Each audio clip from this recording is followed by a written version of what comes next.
31 октября во Дворце спорта «Манеж» пройдет бой за титул чемпиона мира IBF по боксу. На ринге сойдутся чемпион мира по версии WBC среди молодежи и чемпион Европы по версии IBF Мурат Гасиев и чемпион Франции Энгин Каракаплан. В преддверии большого бокса в зале «Локомотив» наш боксер по прозвищу Ирон провел показательное выступление. Мурат Гасиев показал несколько приемов, а после него на ринг вышли молодые боксеры, которые провели несколько боев. Мы придем поболеть, и мы занимаемся организацией этого боя, потому что в карьере Мурата и Суслана Тидеева это важные бои, и поэтому мы пошли на это, чтобы организовать и взять организацию этих боев здесь, в Владикавказе. Я думаю, впервые бои такого уровня вот здесь проходить. Это интересно и для популяризации вида спорта, интересно для болельщиков, чтобы они знакомились, и, конечно, в первую очередь для боксеров. На счету Мурата 18 побед в 18 поединках, 12 из них нокаутом.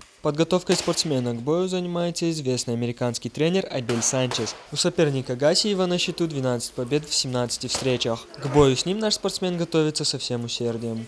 Я, конечно же, жду от себя победы, хорошего боя, но я знаю, что соперник не из простых, и легко мне не будет в этом бою, но я выхожу только за победой, я усердно тренировался, я думаю, результат будет положительный. 31 октября помимо главного боя состоятся еще 6 поединков. На ринге сойдутся как любители, так и профессионалы.